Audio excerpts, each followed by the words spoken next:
ce soir pour la suite de la vidéo de la semaine dernière. En réalité, moi je tourne ça le soir où j'ai posté la vidéo, donc je sais pas, j'ai pas eu vos retours, mais j'espère que ça vous a plu.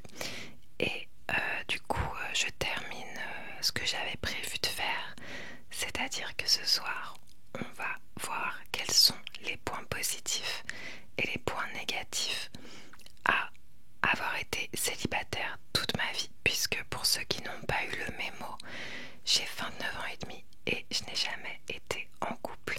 Si vous avez loupé du coup la vidéo dernière, j'explique pendant 1 heure pourquoi je n'ai jamais été en couple à 29 ans. Donc, est-ce que je commence par les points positifs ou par les points négatifs? C'est une bonne question. Allez, on va commencer par les points positifs. Comme ça, si vous vous endormez pendant la vidéo, ce qui est quand même un petit peu le principe de mes vidéos, et ben vous aurez eu les points positifs, parce que j'espère pouvoir peut-être mettre un peu de baume au cœur à certains d'entre vous qui n'ont jamais été en couple ou peut-être juste vivent une longue période de célibat. Eh bien, tout d'abord, le fait de ne jamais avoir été en couple, ça m'a permis de me développer personnellement et je crois pouvoir dire que je suis devenue 100% moi-même. Alors c'est un sujet très philosophique. Qu'est-ce que c'est devenir complètement soi-même? Mais on va essayer de pas rentrer, et quand je dis on, c'est je vais essayer de pas trop dériver du sujet de la vidéo. Donc quand je dis que j'ai pu devenir 100% moi-même, ça veut dire que j'ai pas été influencée par les goûts et les opinions de quelqu'un d'autre, tout simplement. Alors après, il y a des gens qui ont une influence positive sur nos vies. On peut s'ouvrir à des styles musicaux qu'on n'aurait pas imaginé.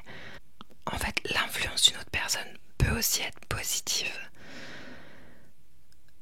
Mais laissez-moi, il faut bien que je trouve des points positifs à mon célibat. Et non, franchement, je sais pas trop comment l'expliquer simplement. Mais je sais que si j'avais pas été aussi seule, et d'ailleurs ça vaut un peu aussi pour l'amitié,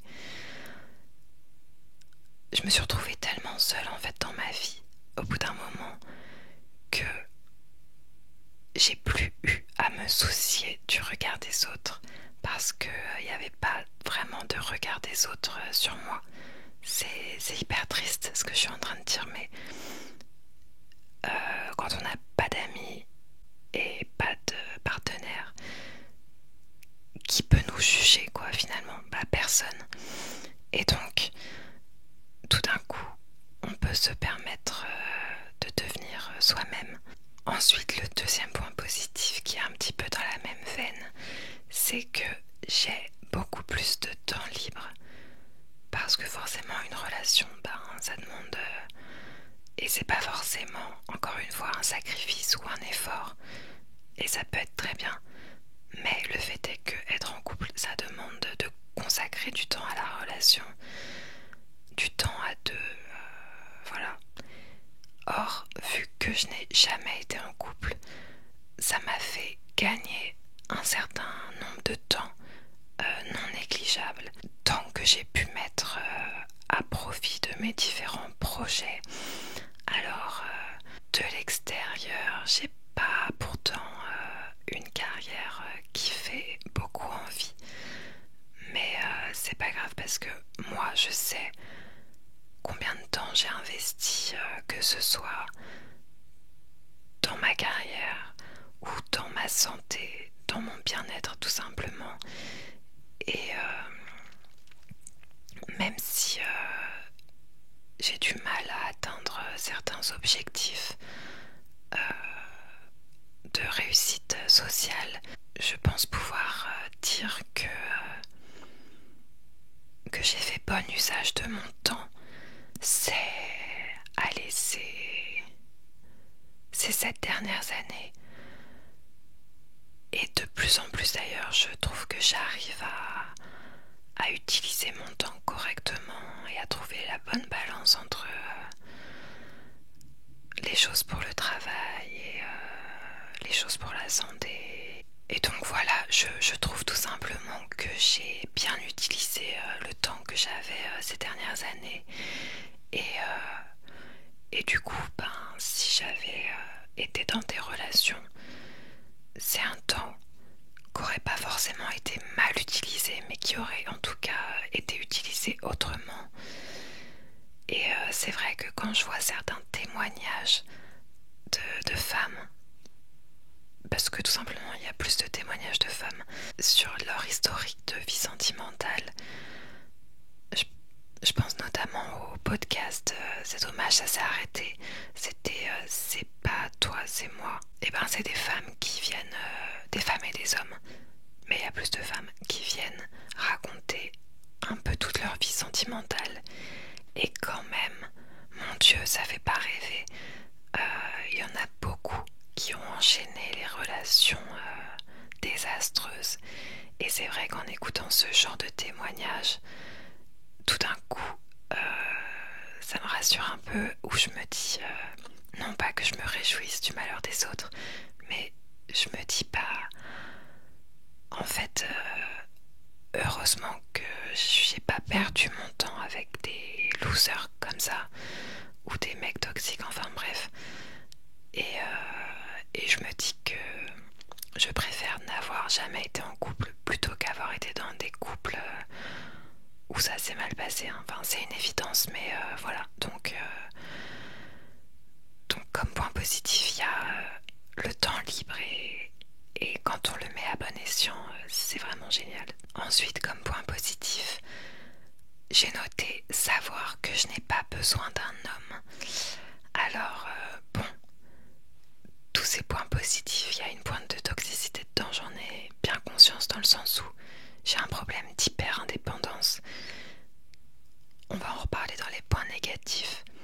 Et du coup, les points positifs et les points négatifs sont un peu en miroir. Mon but, c'est pas de vous prouver que il faut être seul toute sa vie. Donc voilà.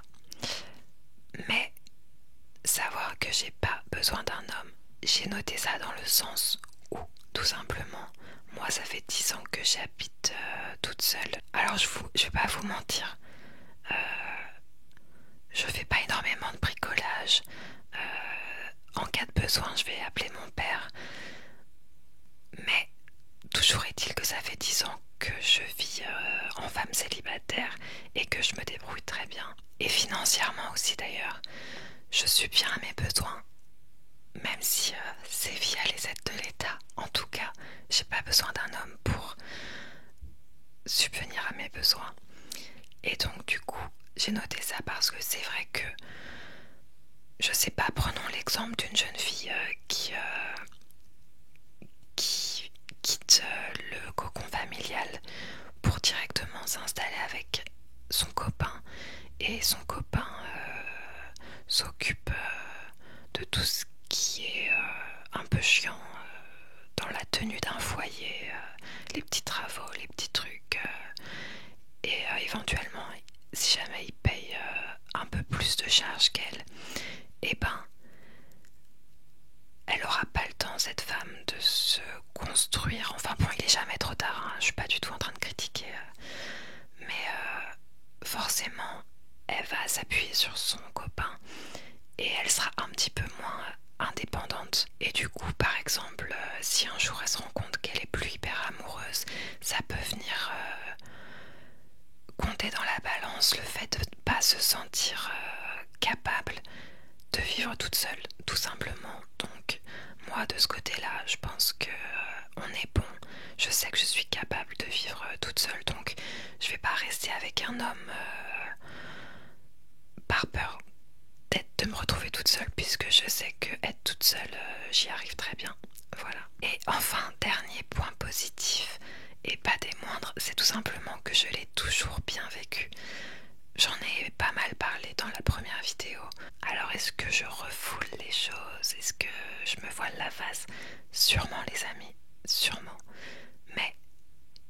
l'impression de l'avoir bien vécu. Et donc c'est quand même le principal. J'ai pas passé 10 ans à me morfondre, je vous le jure.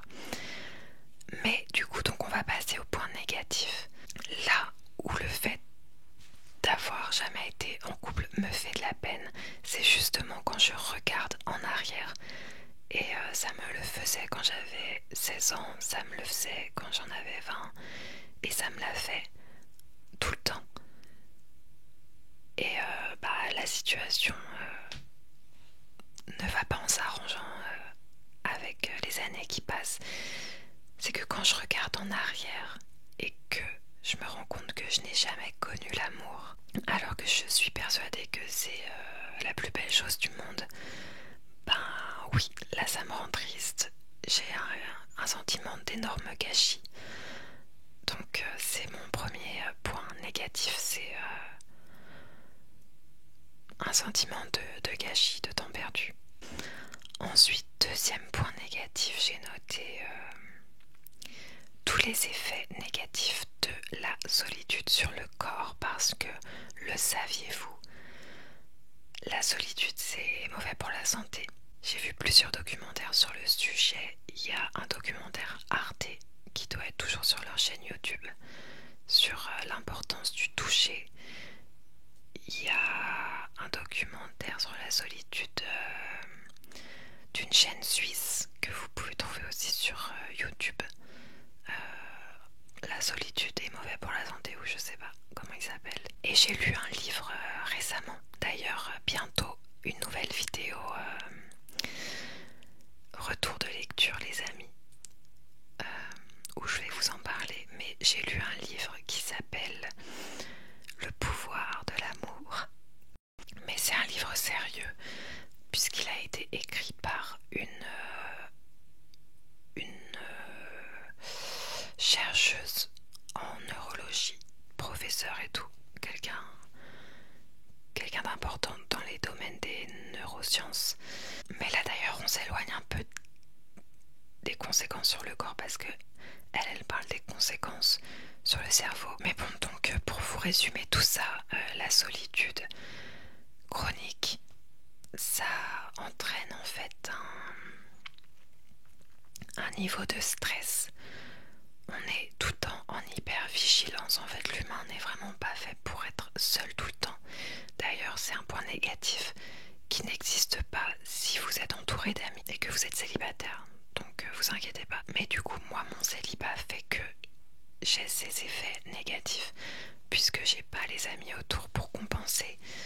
Et si j'avais un copain, ce serait lui qui compenserait et j'aurais pas les effets du stress. Donc en tout cas ma vie de solitude m'a pas fait du bien à la santé.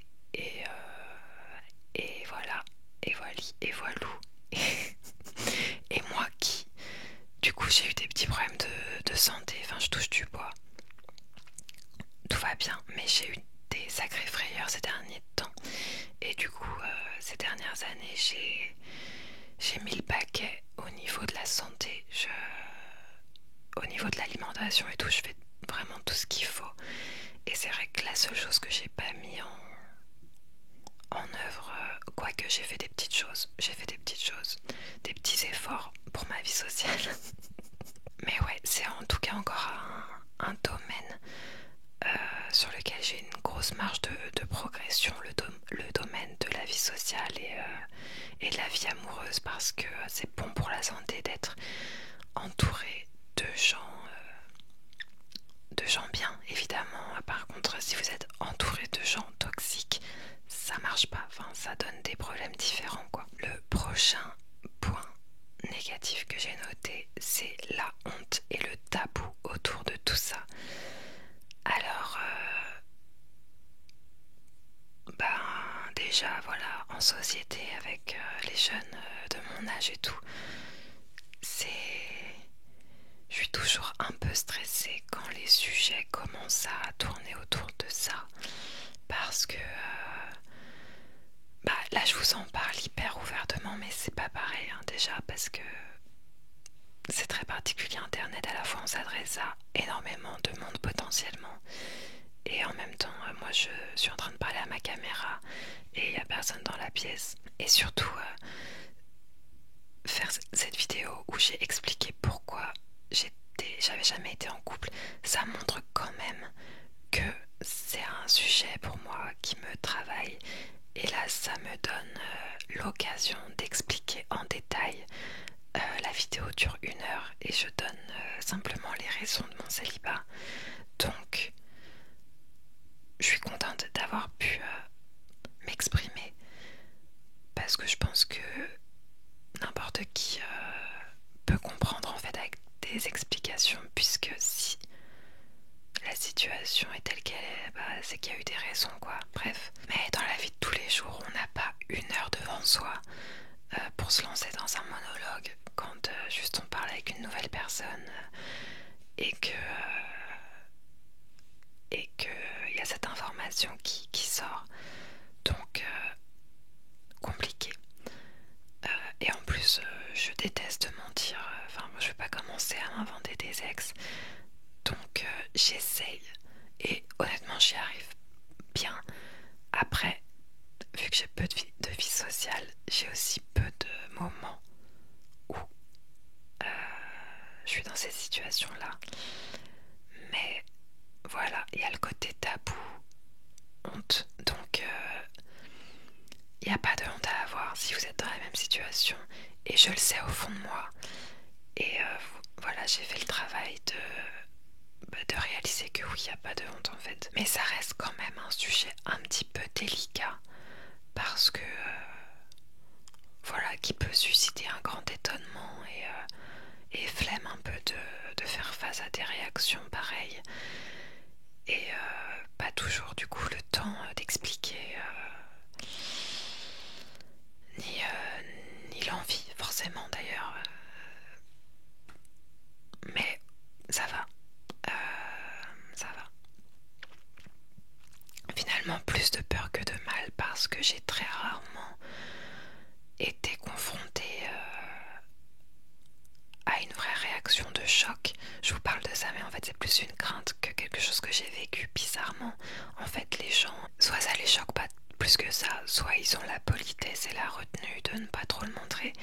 Donc finalement, j'ai jamais vraiment eu besoin de me justifier tant que ça sur le sujet. Et notamment, là où ça peut être d'autant plus gênant, c'est quand on parle avec un potentiel partenaire, quand on est en date, quand on rencontre quelqu'un qu'on envisage voilà, comme un potentiel copain, et comment lui dire qu'il n'y a pas eu de prédécesseur. Et voilà, surtout quand on a 30 ans, ça commence à être très bizarre. Et bizarrement, là encore, j'ai fait le choix d'être transparente à chaque fois que j'ai rencontré un mec. Et du coup, voilà, je pourrais pas vous dire si c'était complètement sincère ou si c'était de la politesse. Mais il n'y en a jamais un qui s'est exclamé que c'était trop bizarre ou quoi que ce soit. À chaque fois, j'ai été plutôt agréablement surprise de la non-réaction en face. Mais bon, moi je peux pas m'empêcher de me dire que c'est quand même délicat parce que déjà il y a le côté où du coup si moi je suis prête à me mettre en couple avec, il va se dire waouh, je suis le premier de toute sa vie et ça va lui donner une importance un petit peu non méritée. Enfin, ça peut même lui faire peur. Il peut se dire waouh, si je suis son premier mec, c'est que c'est la première fois peut-être qu'elle est amoureuse. Enfin, vous voyez ce que je veux dire. Il peut se... Donc ouais, je voudrais pas qu'il prenne la grosse tête ou qu'il prenne peur parce qu'il peut aussi tout simplement se dire que si j'ai jamais été en couple, c'est parce que... Alors ça peut lui faire peur pour plein de raisons, soit parce qu'il se dirait que je suis trop exigeante et du coup ne pas se sentir à la hauteur, ou alors se dire que j'ai jamais été en couple parce que je suis trop chiante et du coup ne pas vouloir se porter volontaire pour l'expérience. Enfin, je pense quand même que... Et puis je l'ai entendu plein de fois, et d'ailleurs souvent des femmes qui vont dire ça à propos d'hommes. Non, les deux en fait, les deux, et les hommes qui disent ça à propos des femmes, de dire que quelqu'un qui a jamais été en couple, c'est un red flag. Quelqu'un qui a jamais eu une relation longue, c'est un red flag. Et ça va être plutôt dans le sens où ça veut dire que la personne n'est pas sérieuse, volage quoi. Ce qui nous emmène sur le sujet de la sexualité. Et c'est vrai que devoir dire à un mec au premier rendez-vous que j'ai jamais été en couple, ça me dérange aussi parce que je me dis qu'est-ce qu'il va penser à ce niveau-là. Parce que ça pourrait... Souvent ça évoque deux extrêmes. Soit elle est encore vierge, soit elle est très active sexuellement et elle adore multiplier les partenaires. Or, il n'y a vraiment pas de honte à avoir ni dans un cas ni dans l'autre. Mais c'est vrai que j'ai pas forcément envie que mon date me voit comme ça lors du premier rendez-vous, surtout que dans mon cas, étant athée avec mon style vestimentaire et tout, ça penche souvent vers la deuxième option. Et encore une fois, pas de slut shaming par ici, mais du coup je peux vraiment renvoyer une image qui n'est tout simplement pas la mienne, parce que je vous en parlerai peut-être un jour, mais il se passe pas grand chose non plus de ce côté là, hein. Et du coup, en me présentant simplement comme la fille fun que je suis, et qui n'a jamais eu de mec, et bah tout de suite les mecs s'imaginent que c'est la fête du slip quoi. Alors pourtant je dis que la vérité, mais y a des informations qui sont pas, mais ils tirent des conclusions. Et du coup ça m'aide pas là-dessus, je pense, puisque du coup on me propose des plans cul et compagnie quoi. On m'envisage moins comme une partenaire sérieuse, hein, tout simplement. Donc c'est... Je vous disais c'est plus une crainte qu'une réalité, parce que je parlais de la réaction de choc. Alors, il n'y a pas de réaction de choc, mais par contre peut-être et sûrement même que ça influe sur leur vision de moi et de ce qu'ils me proposent par la suite. Ensuite, j'ai noté que je suis devenue hyper indépendante. Et c'est un cercle vicieux. D'ailleurs, on peut se demander si c'est l'œuf ou la poule, l'hyper-indépendance, dans le sens où est-ce que j'étais pas déjà hyper indépendante beaucoup plus jeune, parce qu'en fait l'hyper-indépendance c'est le fait de ne compter sur personne, mais ça en devient pathologique et mauvais pour la personne hyper indépendante qui ne peut se reposer sur personne et ne veut se reposer sur personne. Mais là encore je fais un lien un peu avec mon enfance où mes parents m'ont très vite considérée comme une adulte pour aucune bonne raison. Ils ont dû trouver que comme j'avais des bonnes notes à l'école et tout, j'ai jamais passé de test d'ailleurs, mais je crois qu'ils se sont mis dans la tête assez tôt que j'étais un peu surdouée, enfin en tout cas que j'avais des facilités et compagnie. Et ils me trouvaient mature et tout, et sur plein de choses j'étais un peu livrée à moi-même telle une adulte. J'ai eu très peu de cadres d'ailleurs, que ce soit pendant l'enfance, l'adolescence, et d'ailleurs j'en ai payé le prix. Mais en tout cas, c'est possible que voilà, n'ayant pas la structure qu'il aurait fallu quand j'ai grandi, et ben en fait j'étais déjà hyper indépendante à l'époque des premiers émois, et du coup une proposition de couple d'amour, je savais pas ce que c'était incompatible avec ma façon de fonctionner, parce que se mettre en couple c'est pouvoir compter sur quelqu'un, mais du coup quand la personne s'en va on tombe. Alors l'hyper indépendance c'est refuser toute aide, parce que trop peur de tomber quoi, une fois pas deux. Donc voilà, mais du coup de façon plus pratico-pratique, j'aurais aujourd'hui beaucoup de mal à faire de la place à un homme dans ma vie. Donc ouais, on est vraiment sur du cercle vicieux qu'il va falloir au bout d'un moment briser. Enfin bon, d'ailleurs il n'y a pas de mal à ne pas vivre avec son partenaire. Moi j'aimerais bien, j'ai toujours dit que les premières années de mon couple, si j'arrive un jour à être en couple, j'aimerais bien ne pas habiter forcément avec la personne tout de suite. Et le seul moment où c'est nécessaire d'habiter ensemble, c'est quand on fait des enfants, évidemment. Et j'aimerais bien en avoir en tout cas. Sauf que là, plus le temps passe, plus si je trouve un jour l'amour, il va pas falloir trop tarder à faire l'enfant. Parce que l'horloge biologique. Donc peut-être que j'aurai finalement pas l'occasion de faire appartement, maison à part trop longtemps. Mais je m'égare. Le sujet, oui, c'est effectivement que j'aurais beaucoup de mal à intégrer un homme dans ma vie. Hein.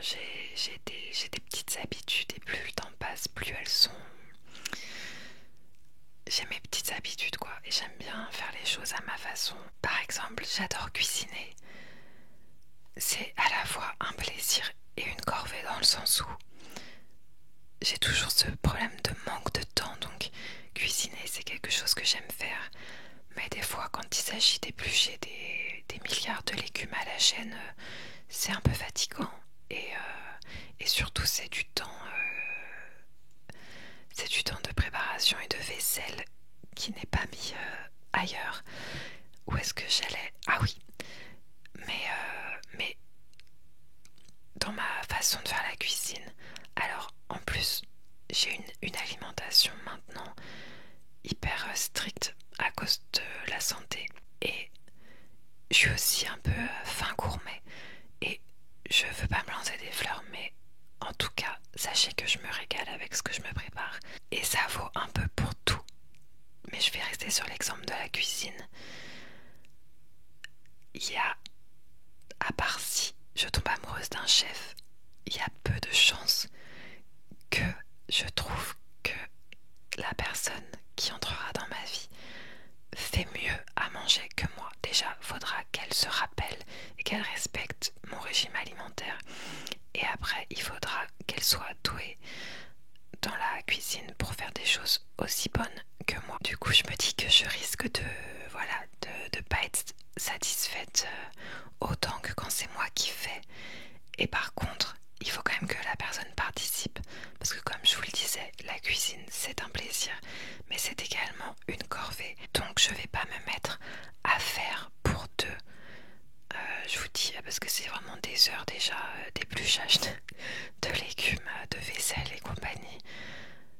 Donc si je me mets double charge de travail parce qu'il faut que je nourrisse quelqu'un, ça va pas. Donc il faudra que la personne participe et qu'elle fasse les choses à ma façon. Enfin, je me rends compte que...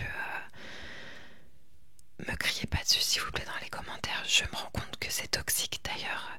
Pour ceux qui regardent L'amour est dans le pré, je me fais penser à la plus désagréable de cette année-là. Je n'ai pas les prénoms en tête, mais il y en a une qui est celle qui n'a pas eu de concurrente. Elles étaient que deux à avoir écrit à un agriculteur. Et au speed dating, il a dit moi je suis intéressé que par celle-là. Et il s'est avéré qu'elle a été très désagréable. Elle est venue chez lui, elle a tout critiqué. Rien n'était fait correctement à ses yeux et tout. Donc, évidemment, je me rends compte que il faut pas être comme ça. Mais, tout simplement, j'ai pris mes habitudes et plus le temps passe, plus mes habitudes sont précises et ancrées. Et plus je suis un peu rigide. Donc, je me rends simplement compte que ça va être difficile, qu'il va falloir prendre sur moi. Après, je me souhaite aussi de rencontrer quelqu'un qui fait les choses correctement et qui participe de bon cœur aux corvées de la maison.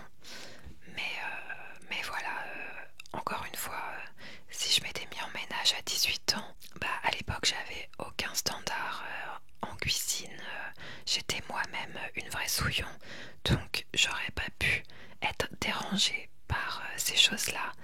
Et le fait qu'il y ait 10 ans qui soient passés et que moi j'ai fait des progrès et j'ai pris des habitudes, et ça fait que ça rajoute cette difficulté à la cohabitation potentielle avec quelqu'un. Et enfin, le dernier point que j'ai noté, mais je l'ai noté avec un point d'interrogation parce que je suis pas complètement convaincue, c'est lacune en compétences relationnelles. J'ai parlé tout à l'heure d'exemples de podcasts où des femmes racontent leur historique sentimental qui me font me dire oh là là, Dieu merci, j'ai économisé pas mal de temps et pas mal d'énergie émotionnelle. Mais il y a aussi d'autres exemples où des femmes vont évoquer une relation longue qui s'est bien passée ou pas toujours parfaitement bien d'ailleurs et qui vont souvent dire que cette relation leur a permis de progresser sur leur intelligence émotionnelle, leurs compétences relationnelles et que s'il n'y avait pas eu cette relation de 5 ans qui s'est terminée, machin, elles n'auraient pas été capables de gérer la suivante. Enfin, vous voyez, il y a cette idée, ouais, il y a ce côté avec chaque relation longue, on gagne en compétence à être en couple en fait, ce qui permet au bout d'un moment, quand on rencontre l'élu, d'avoir le bagage pour réussir sa relation. Alors là, quand j'entends ce genre de témoignage, je me dis aïe, si c'est vrai, c'est plutôt de mauvais augure pour moi. Parce que s'il faut un master en relation de couple pour bah ouais, pour fonder une famille, moi là j'ai plus trop le temps de passer le master. Je m'affole pas plus que ça. Il y a forcément un petit peu de vrai là-dedans, mais je pense pas, à contrario, que ce soit une nécessité. Je pense que ça peut bien se passer du premier coup. Et c'est pas parce que j'ai jamais été en couple que j'ai aucune intelligence émotionnelle. Je pense que le fait de voir leur relation passer comme ça, c'est y a un petit côté résilience. Quand une rupture fait mal, qu'elle soit pas forcément d'ailleurs parce qu'elles se sont fait quitter, même parce que même quand c'est la femme en question qui a fini par quitter son partenaire après des années de couple, alors qu'ils ont vécu des super belles années et qu'elle avait vraiment beaucoup de tendresse pour le garçon et tout, imaginons, mais il n'y avait plus la passion, etc. Même si c'est elle qui va le quitter, ça reste une douleur et la fin de quelque chose, un deuil. Et du coup, j'ai tendance à penser que de voir ça comme des skills acquis, c'est un peu un côté résilience, parce que l'humain a besoin de tirer du positif de ses épreuves pour continuer à avancer. Alors, je dis pas que c'est n'importe quoi. Certainement que en étant en relation avec les autres, on gagne en compétences relationnelles. Mais d'un autre côté, chaque personne étant tellement différente, les triggers de ton ex, ce sera pas forcément les triggers de ton futur partenaire. Le langage de l'amour de ton ex ne sera pas forcément le langage de l'amour de ton futur partenaire. Donc je trouve que voilà, coup-ci, coup-ça, c'est pas non plus des compétences acquises. Ça peut même éventuellement être source de malentendus parce que si t'avais l'habitude que après une dispute de telle façon tu te réconciliais toujours avec ton partenaire et après t'essayes d'appliquer les mêmes choses à ton nouveau partenaire, et sauf que c'est une personne complètement différente et qui n'a pas besoin des mêmes choses. Donc bon, voilà, le fait que j'ai des lacunes en compétences relationnelles, c'est quelque chose qui de temps en temps me pique un peu quand j'entends ce type de témoignage, mais j'arrive à relativiser et espérons, de toute façon là, vu l'âge que j'ai, je me souhaite que le prochain soit le bon. et on va faire en sorte. Voilà, c'est bien parce que du coup, ça met pas du tout la pression au prochain. Et voilà, je vous ai tout raconté sur les points positifs et les points négatifs de ce célibat qui n'en finit pas. Si vous êtes également célibataire de longue date et que vous trouvez que j'ai oublié un point, que ce soit positif ou négatif, n'hésitez pas